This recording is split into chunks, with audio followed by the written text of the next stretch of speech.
Welcome to Not My Generation, the political podcast that looks at political issues and events through a generational lens. I am Professor James Davenport. This is my colleague, Dr. Emily Stacey. We are two political scientists that like to muse about all sorts of things political. And scratching the beard, right? That's right. I can do that. Right? I can actually do that. That's right. So today we are going to be showing you an interview that I was able to conduct with Dr. Stephen Horowitz on his new book, Hayek's Modern Family. And so we're going to go into that interview here in a minute and then have some brief conversation after that. But I'm very excited about the opportunity to present his ideas from this book to you. Dr. Horowitz is the Distinguished Professor of Free Enterprise in the Department of Economics at Ball State University in Muncie, Indiana. A member of the Mount Perelin Society, he has a PhD in economics from George Mason University, and is the author of 3 books, Monetary Evolution, Free Banking and Economic Order, Micro Foundations and Macroeconomics, An Austrian Perspective, and Hayek's Modern Family, Classical Liberalism and the Evolution of Social Institutions. And we are very excited to have him. He is also an affiliated senior scholar at the McCrotis Center in Arlington, Virginia, and a senior fellow at the Fraser Institute in Canada. He gets around. He does. Yeah.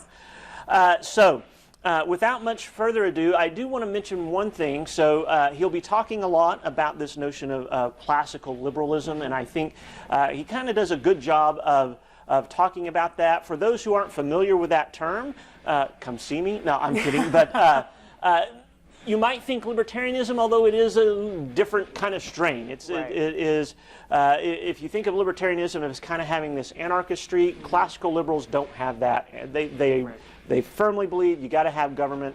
As limited as you may need it, it has certain important functions that need to happen, and those have to be carried out. So that's a brief overview of that, and he'll explain his take on that a little bit more fully here in just a second. Without further ado, here's the interview with Dr. Stephen Horowitz. All right. So, Dr. Horowitz, you wrote the book Hayek's Modern Family, which I have my copy right here, so anybody who wants to see it. And it's a fascinating book looking at changes specifically in the family as a social institution over time. And you especially look at the changes that we've seen over the last couple of hundred years. You start off explaining that you're approaching this topic from a classical liberal perspective. And I thought it would be good, especially since a lot of our viewers are students, it might be good for you to kind of explain what is the classical liberal perspective and how does it maybe differ from other perspectives that are used in research of this sort. Yeah, so a couple of things. I mean, classical liberalism refers to the sort of long liberal tradition going back to Hobbes and Locke and all the rest that sort of asked the question, what should the role of the state be, and how do we ensure sort of maximum human freedom?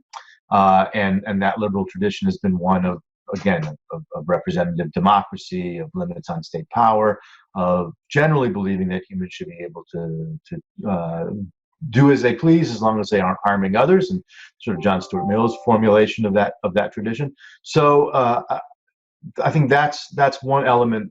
One way to think about the classical liberalism aspect is that there is a long intellectual tradition here of sort of asking those kinds of questions. I think that informs the book. The other thing I'd point out is that in its modern version, that tradition hasn't really talked about the family very much. It has been focused on, in the 20th century for sure, the market and the state as the primary sort of drivers of social change. So, what do you think has been the slowness or the hesitancy of classical liberal researchers such as yourself to move into this kind of area? Well, I think a couple of things. One, again, I think we're just stuck in this binary of market versus state, and that institutions of civil society like the family just don't fit neatly into that. Mm-hmm. And the other part is they don't fit neatly, and it's complicated, it's difficult, and people tend to think that to ask those questions and investigate that historical change without necessarily sort of making a political claim or anything like that, right, I think is a challenge. And for some classical liberals, they'd rather have something that was easier to fit into the pre-existing boxes. In your exploration of this, you kind of start from Friedrich Hayek's explanation of the two worlds in which people live in. And I thought this was really fascinating. In a political philosophy class I teach, I cover Hayek, and we discussed that very notion of his two worlds idea. Can you explain to us what was he talking about there, and how are they different, and why does that mean the rules for those two worlds have to be different as well? Yeah, so I think the best way to understand that difference is to think of the difference between the intimate order, the face-to-face order, and the anonymous orders that we operate in. And that's the two differences. So when a family, for example, or a firm or a classroom are all places where we interact face-to-face with people. We know them, we sort of share certain values with them, and so forth.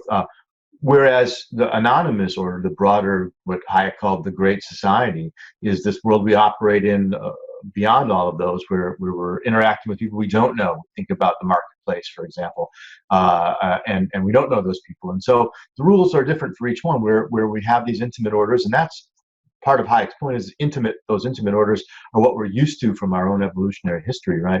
Those we're used to being in small groups and family, a clan, or whatever, and that in those situations, right, we tend to be altruistic. We can be altruistic because we know people well enough, and we can operate by command. We can do things more hierarchically if we want, because they're small enough and they're simple enough. But when we talk about the Great Society, right, we can't do that. We have people with multiple ends. The level of complexity is such that we have to rely on rules rather than commands to organize how we operate. And the challenge, Hayek says, is we have to learn to live in two sorts of worlds at once, right? We spend much of our days in the family or at work where we're in these more intimate environments, but then we go out and we're in this broader Great Society at the same time, and we have to be able to navigate between the two and know the differences between the rules of each. And importantly, we can't apply the rules of one to the other. As Hayek says, if we try to apply the rules of the Great Society to the intimate institutions, we crush them, right? If we try to apply the altruism and so forth of the intimate worlds to the Great Society, right? We would fail. Those won't work there, and we know that's sort of part of his critique of socialism and so forth. That seems to be the great temptation, right? Is to want to apply the same set of rules in both worlds, right? Whether it's as you mentioned, wanting to use the formulation of the state to enforce or create more of a altruistic society, or even in some circumstances to view everything just through market transaction types of mentality. That's right. And when we start viewing families and firms and sports teams and clubs as sort of being like markets, and we treat people in them the way we treat people in markets, those institutions won't work, right? Families don't run that way. They don't work that way. Right. And I think we forget that. I mean, it's easy for many classical liberals to recognize the other point, right? That when you try to run the broader society according to the principles that apply to intimate orders, it's going to fail. They often don't see the other problem. Right, the problem of trying to run intimate orders based on the rules of the anonymous ones. Exactly. Now, you argue that families have performed and continue to perform important social functions for society. And this has been something that has people have talked about for a long time. That the families form kind of the foundation, if you will, of society.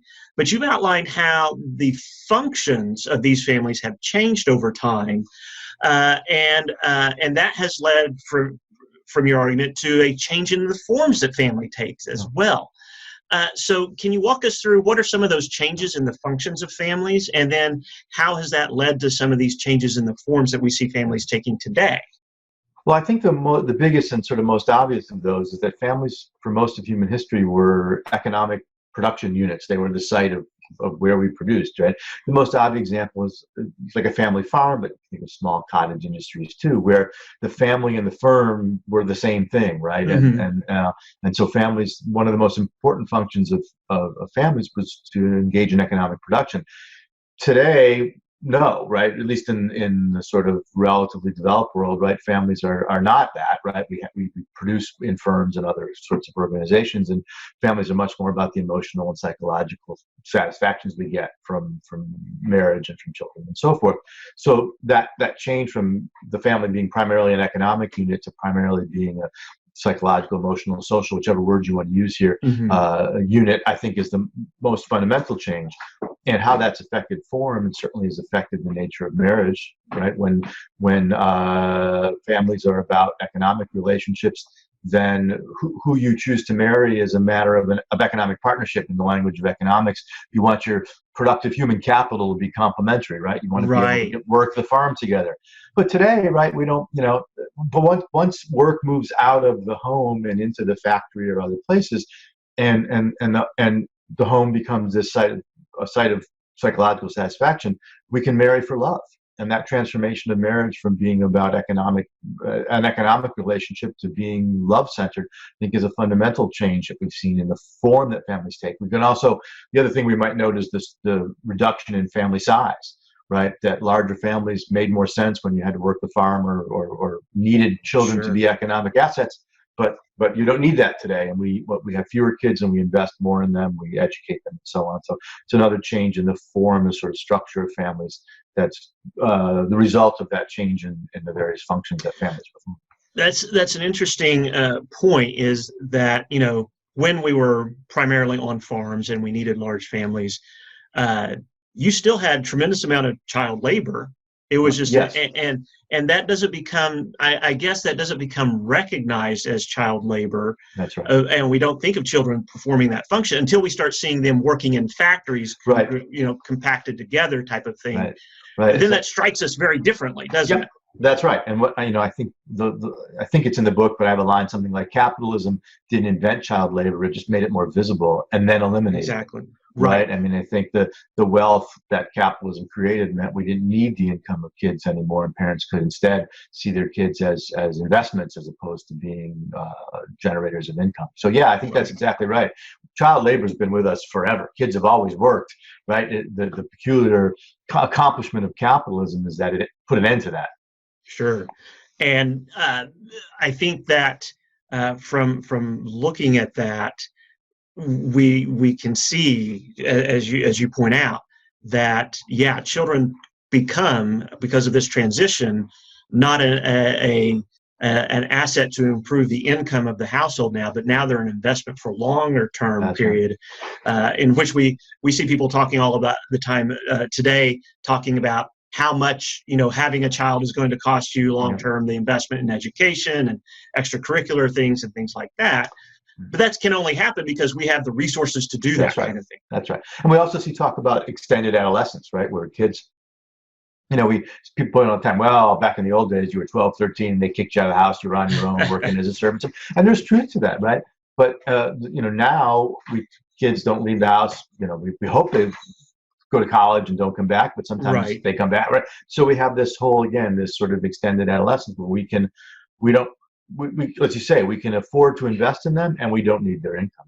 Are we seeing on the front end of marriage that young people are putting more emphasis on developing that market-based kind of human capital, as opposed to investing in what we would think of as household capital? We've heard a lot about people delaying getting married. Is that kind of what's going on there?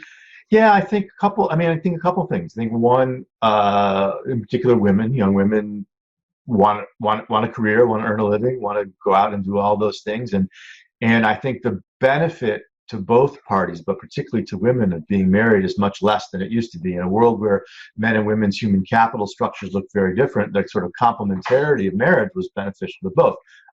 We get married, what does that mean? It means I can benefit, again, traditional division of labor, right? Man brings the income in, woman benefits from that, woman takes care of the kids in the house, man benefits from that, right? I mean, economists look at that, go out, division of labor, exchange, right, mutual benefit. Right. But now those gains have narrowed because men and women's preferences and human capital look much more similar.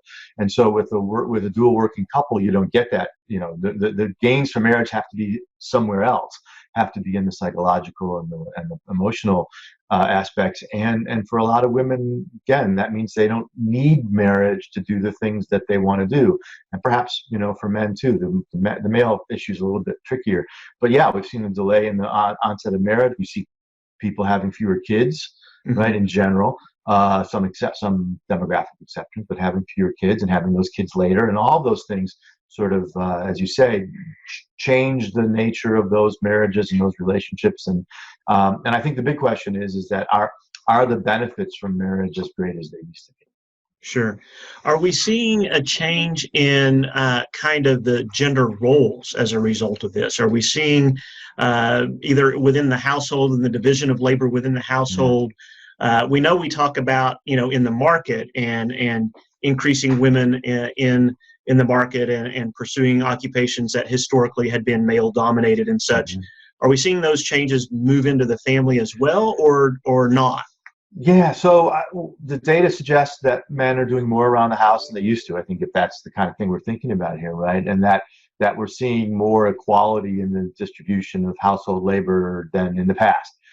But what we also see is that hasn't caught up with the equality we see in the marketplace, right? Interesting. So what we have is a world, and there's a famous book called The Second Shift that talks about the way in which working married women spend their day at work on the first shift, come home, and they're still primarily responsible for household production, and have this whole second shift working at home, where that men are not contributing proportionally to. And so as an economist, right, that's really interesting, because what we would expect is men and women see more equality in their wages, which we've seen. We ought to see equality, their opportunity costs, right, should equal out, and so we should see more equality at home. But the latter hasn't happened with the same effect as the former. And so this has interesting implications, of course, for the gender wage gap, right? And one of the things that makes it difficult for women's wages on average to look the same as men's is that women still have disproportionate responsibilities at home. And if you're really serious about reducing the gender wage gap further, one way to do it would be for men to take on more at home, that would enable women to take on jobs that are more demanding, say, of travel or more hours or overtime, that they don't have to be at home.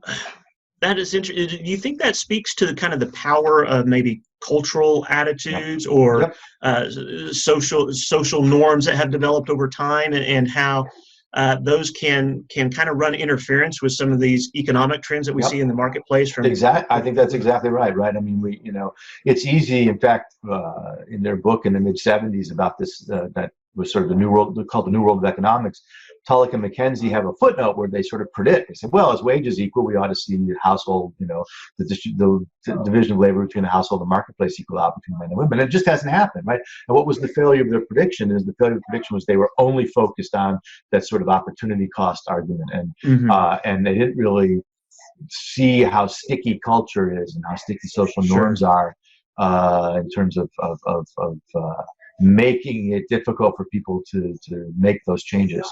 And I think there's a legitimate debate too to talk about whether or not women and men have differences in their underlying propensities that come from biology that might make women more likely to want to be at home. I think there's a fascinating debate one can have there. Again, that doesn't, whatever those differences might be, don't argue for treating them different in the eyes of the law or anything, but it might help explain why those what seem to be cultural norms and our cultural norms have been so sticky. Now, we've talked about children a little bit here, but we do know population growth is slowing. In fact, we have several Western countries, as you mentioned, and some Asian countries where the population growth is below sustainment levels. What does having fewer children maybe mean for society? Are there trends that either we should be, hey, this is going to turn out well, or are there trends that we should be concerned about from that? Yeah, this is a difficult question, right? I mean, we understand the reasons why people are having fewer kids, and we talked about earlier. And if everybody does it, if we're all below replacement, that's a problem. I mean, one of the things that creates wealth are human beings, right? And the more people we have, the more wealth we can create. I mean, I think sort of busting those myths about overpopulation is really important here. That said, right, how do we persuade people to have more kids. I think Brian Kaplan's work is useful here in sort of, his book, Selfish Reasons to Have More Kids, right? Sort of, which suggests that people dramatically overestimate the costs, particularly the non-monetary costs of having kids, and that there are ways to have more kids that aren't as costly, as expensive as people think. And so persuading people that instead of one kid, it's really not that much harder to have two or three. That said, right, later marriage and all the kind of things we've been talking about make it more difficult to have larger families, right? I mean, technology may help us there. So I think this is a really difficult question. We don't want to, we don't want to sort of jeopardize our economic growth by population reduction. It's also an argument, I think, but you can't do it in the aggregate, an argument for liberalizing immigration, right? I mean, one of the things we've seen in many of those countries who are below replacement in terms of the birth rate is that they're maintaining their overall population through immigration. And I think if we're concerned about that in the United States, we're not, I think, there yet, but if we were concerned about it, right, that would be a good argument for more immigration to ensure that we have the human resources to help produce and help create the wealth that improves people's lives. I think, if I remember right, one of the Nordic countries tried to address this by subsidizing having more children, right, in some way or another. That opens up a whole host of other issues. And it doesn't seem to work either. Yeah, and it doesn't seem to work. Right. So the demands or the pressures or whatever that go into child raising don't seem to be as malleable to that kind of policy as they thought. Even the child tax credits that we've seen over the last decade or two in the United States, they're not big enough to make any difference in changing people's behavior. You argue that a lot of these, or most of these changes from your book, talks about this is a direct reflection of the growth of markets, of capitalism becoming more widespread. And if I capture the tone of your book, overall, you perceive this as being a rather positive trend, that it has opened up opportunities for families and individuals greater than what they had before. That's not a widely held perspective, right? I know. In fact, one of the most common criticisms of the book is that is just exactly this, right? That I'm looking at this through rose-colored glasses. I was going to say, so, you look at folks from the conservative side of the spectrum will argue that, changes like same-sex marriage or the growth of single-parent households, or as we've talked about, this young people getting married later, having fewer children, are all threatening the institution of marriage in some form or fashion. How do you respond to those kind of critics? Well, I think a couple things. I think, first of all, I made a deliberate choice with the book not to dive deeply into these sort of policy debates of the last 40 or 50 years. Sure. Other people have done that much better than I have, and it would have made the book excessively long. My real focus was on the longer term, what we would call the secular trends. Right? What's the longer term story here about how about changes in the roles of women and change, all the things that we're talking about. So I'm guilty as charged at one level for at least not addressing that stuff. I do think I will say a couple things. I think a lot of those problems that conservatives identified are policy driven, right? We have, the combination of tax and welfare policy, for example, creates incentives for poor people not to get married, right? And marriage is great. I mean, one of the things I hope comes out in the book is that marriage is really good for people, right? And we should not discourage marriage. And I think our tax and welfare system discourages marriage in all kinds of ways, particularly for people for whom it would be, I think, beneficial if the incentives were different. So, I think that the conservatives have a point, right? That these problems are really there. Whether how to deal with, I think many of those problems are policy generated. We've tried to solve one set of problems, welfare problems, for example, and sort of solve poverty problems in ways that have created incentives that have made family life more challenging for people and cause these kind of problems. And I think we can talk about what are there alternatives to that tax and welfare system. Certainly, universal basic income and these sorts of things people are talking about, which don't distort incentives in ways that lead to those problems. I think single parenthood's, again, some of that is policy driven.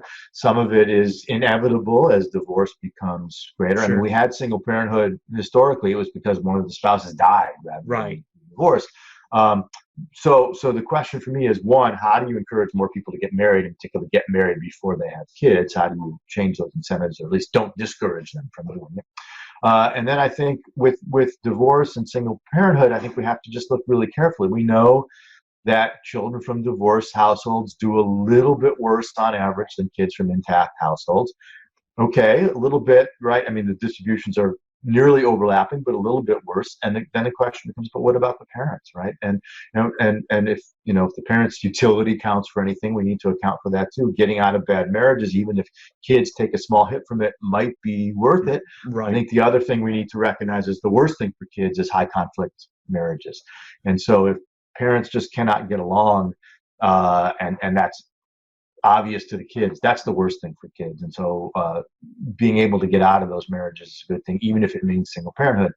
And I think again, we can think more creatively about ways to make sure that we generate more and better marriages. And the good news is, by the way, is that cohort divorce rates are falling. If you look at people who were married in the 90s and so on, right, how likely were they to divorce after 5 years or 10 years, 15 years? It's lower than groups who were married before them. We seem to have sorted out that human capital signaling problem a bit, and we might be getting fewer but better marriages these days. So which would be obviously a positive trend, right? I think so. Right. I mean, right. Again, noting our earlier conversation about delaying marriage and delaying children and fewer kids, but yeah, certainly, all other things equal, fewer divorces are better, right? So what we want is better marriages that don't lead to divorce, or at least certainly, don't lead. I think one of the things we are seeing is more a greater trend towards divorce when couples are much older, when their kids have grown up and are out of the house, in which case those tend to be less disruptive have, economists would say, fewer negative externalities, right? The parties than divorces when kids are younger, when they're teens or something. Now, conservatives aren't the only ones who would be critical of this, right? You have liberals who often argue that the families are coming under increasing economic hardship. We talk about stagnant wages, lack of access to health care or child care, these kinds of things. How do you respond to those folks and their perspective? Yeah, a couple things there. I mean, I think I've done some other work. It sort of makes its way into the book in chapter 7, I think it is, sort of looking at the actual condition, sort of the economic history of households in the last 50 years, and sort of this argument that things were better in the 70s and it's been all downhill since then is mostly wrong. That in fact, most people have never been better off, and the ability to sort of move out of poverty is much greater than it used to be. And the sort of stagnant wage story, when you start to break it down, doesn't make sense. Or at least there's not many people to whom it applies. So I think at one level, that the sort of basic economics of that and the economic history there is problematic in that sort of progressive critique. I think the sort of cost of childcare and healthcare, right? Those are separate policy issues that one has to talk about. I mean, childcare is heavily regulated, and those regulations raise the cost substantially. And it's an interesting question whether they do enough good to outweigh those costs and the burden it places on a family. And even, running daycare out of your house is very difficult, but for a lot of women, that would be a good way to both earn a living, having the kids taken care of as well. So those are challenges there. And of course, healthcare is a huge problem, right? Sure. And yeah, I mean, healthcare costs have gone up, though we certainly have more treatments and things than we did 20, 40 years ago. But again, those are misguided policies that date back at least to World War II, and fixing that problem goes well beyond thinking about families. It's a national problem and a policy problem. But yeah, I think the left wing criticism there is legitimate. We just have to tackle those policies on their own. They have impact on family, but they're not necessarily family problems in terms of policy. Wrapping up our conversation today, I just wanted to ask you, what kind of trends or changes do you think are going to be impacting families kind of in the future? What do you see coming down the pike, so to speak, that people should be looking for? We might see more of these sort of serial marriages, right? And I think there's a couple reasons why. Human beings are going to live longer.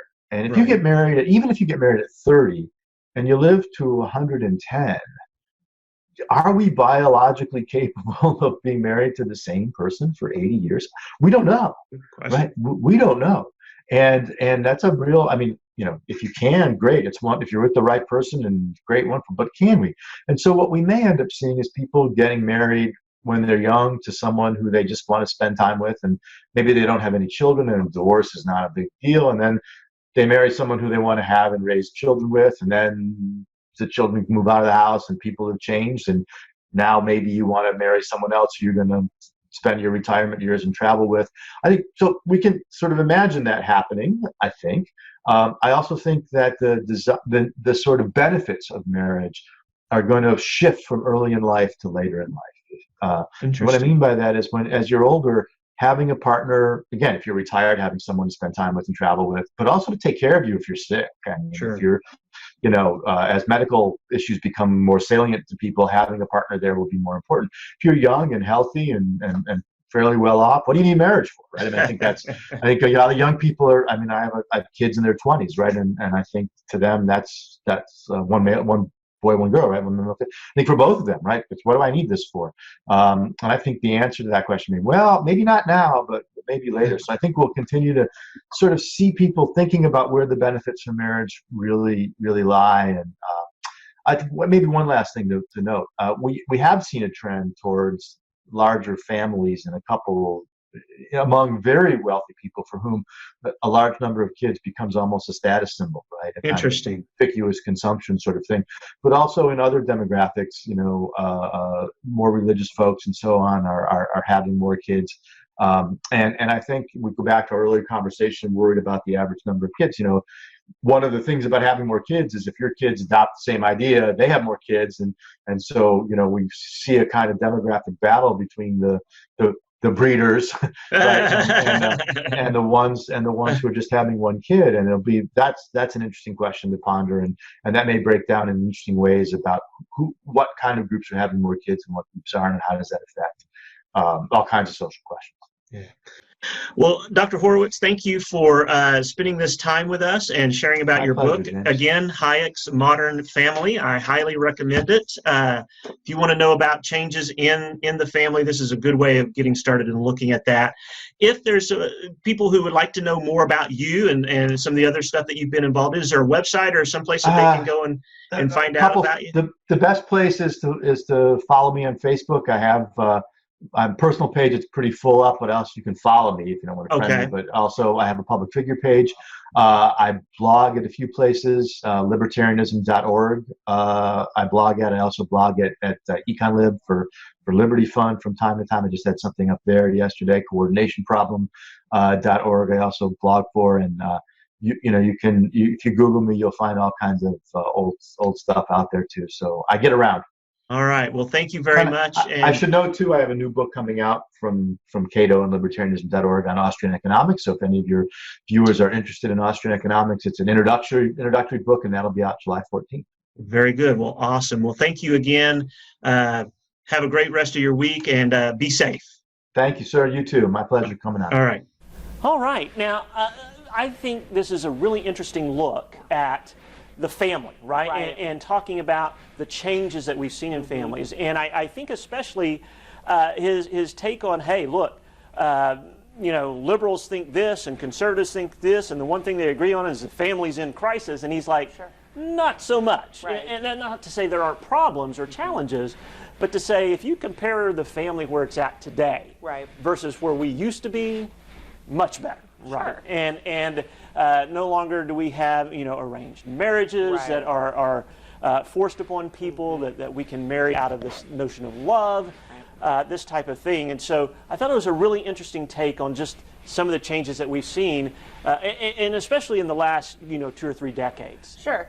Yeah, I think that, again, idea of marriage, right? Just the concept, generally speaking, has certainly evolved as everything absolutely, does yes. Throughout time, and certainly with generations. And I think that Dr. Horowitz did a good job of providing for some of those maybe outliers Sure. or differences or diversity in the concept of marriage, such as homosexual marriage, Sure. or even the tradition of women or men just simply not getting married, right?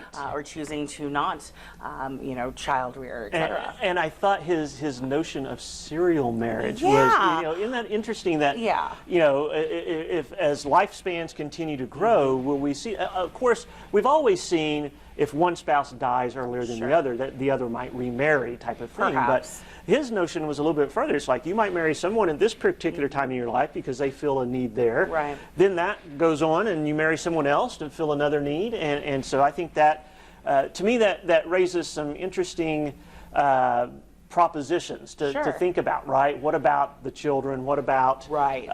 Parenting responsibilities? What about the sanctity? Sure, I mean, right, yeah. right, I mean, there's a so- lot of us that think of marriage as this kind of lifelong commitment. Right. And I think that would be disruptive of that notion very much so. Yeah, and I hate to say that we can kind of see a little bit of this serialization, if you will, of marriage, and certainly in the last maybe 20-ish years, maybe 1990s, you kind of saw the divorce rate certainly Sure, go up, right. and the idea of at the same time the divorce rate is going up, people are getting married at a younger age, especially during the 1990s. That Sure, starts to stave right. off as you get the millennial generation coming of age in the 2000s, obviously, which leads us to our kind of crisis of marriage today, where we're not getting married, or we're choosing to wait until much later in life. and possibly until it's too late to child rear. But yeah, I think we can kind of see a little bit of the serialization of marriage, where again you have kids that are getting married at age 20, Sure. who certainly don't know maybe who they are, don't have a career path. They may have kids, but then by maybe 25, 26, definitely 30, they may not know who they are. Right, They may right. have a different identity, or their spouse may have a different identity. We all change over time, Absolutely. right? And traditionally we thought of, well, you have two partners who marry, and they're going to change together, and they'll Right, grow together. right. But what we're seeing is that may not be the case, any longer. And I don't know, and maybe we should get him back on the phone and ask. I wonder if that that souring leads to the increased divorce rate. I wonder if Right. if I have vanilla today, but I see chocolate and peppermint and strawberry 30 years Yes. in my future, does that increase my likelihood to go ahead and dump vanilla now? Right. You know what I mean? Right. That was a very poor metaphor, but But it gets the point across, right. So, one takeaway that I want to mention, I know you'll appreciate this takeaway. Good. At the end, we talk about the declining birth rate Right. in the countries, and what that might mean. Historically, as economists look at population growth, it has been a contributor to economic growth as well. And so, a contracting economy is something that or a contracting population would be something that would be concerning to them. And so this trend of waiting longer to have to get married and then waiting longer to have children means fewer children. Right. And we've already seen in many of, if not most of, what we might call the developed world, population replacement rates dropping below sustainability. Right. Absolutely. And so how are they going to make that up? Right. And so here's my one takeaway. You need to have more children. I'm just saying. Now, listen, my wife and I, we've done our part. Wow. Now, we all love Evie. Baby Evie's wonderful, but she needs a little brother and or sister. Wow. And it's for humanity. You are saving humanity. I'm just putting that out there. Dear viewer, he did not warn me before he put that out into the world. I would argue that I have done my part, Your part. sir, and that is the only part that I will be doing to the contribution of this, up and coming generation. Right. But that is, the millennials are not having marriages We are not. sooner and having as many we are children, not. right? And I think it's interesting, right? Because everybody wants to blame the millennials. In the United States, we're not having that kind of crisis where you Right. look look at Japan, for example, right, where their millennial generation, particularly men, are choosing to marry robots, right? You can Google it, kids. There's a whole generation of young men in Japan, and a lot of this is also spawned by the changing gender roles for women. So you have more women who are making a lot more money. They're in high-powered situations and places within their economy, and that is intimidating to the traditional social status and social norms in Japan. And so you have, again, this generation of young men who are choosing to not be with a flesh and blood woman, but to be with a robot, and of course that for procreation. That's kind of scary. It is very scary. That is really scary, yeah. Vice has done some very interesting documentarian work on this topic. And it's disturbing. So I would love to get Horowitz back on the phone and ask him about societies such as Japan, right, where we would say, yeah, you've got this huge generation, you've got a huge population, but within that new population, you have about a third of them who are just absolutely not going to get married and not going to rear children. I read an interesting book about 4 or 5 years ago that predicted you would see population trends starting to drop. And one of the interesting arguments that this author made was that what that is it's going to mean in the developing world, you're going to start seeing bidding wars for immigrants. Oh, because wow. as Dr. Horowitz mentioned, that one way to supplant your population is to have greater immigration, right? Yeah. And in today's environment where there's so much controversy over immigration, I just thought that was interesting. In another 25 or 30 years, are we going to see that conversation completely change because we need more people? Yeah. That is an interesting concept. I had not at all thought about that. But yeah, of course, whenever you don't have enough civilians to do the domestic work, you've got to have some sort of population. To do that. That's right.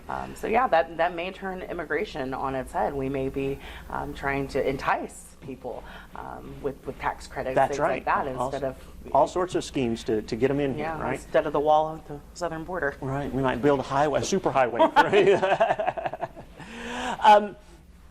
So you millennials and Generation Z folks, get out there, get married, have some kids. Be responsible. Be responsible. Please be responsible. I'm not sure what Professor Davenport is advocating here, but Dr. Stacey, am telling you to be responsible. Right. With your choices. Yes. Don't just go out there and be married to have babies. Right. I will say this: there is a connection, a correlation, if you will, between marriage and being out of poverty. Sure. Right. Yes, absolutely. Married families tend to not be in poverty as much as single individuals. And so, and there's a whole variety of reasons for that. And again, that doesn't mean if you're in a horrible marriage where a spouse is abusive or abusive of the children, you want to stay in that. But marriage brings a lot of benefits, not just for the people in it, but for society as well. Yeah, the argument, I think, the parts of Horowitz's argument that maybe I'm beg to differ are certainly with the market value of the marriage versus the psychological or emotional fulfillment or sustainment. I don't know that people are getting married anymore or less for economic reasons. Obviously he's arguing from an agrarian society standpoint where you're having children to farm and to make today sure. we don't do that, right?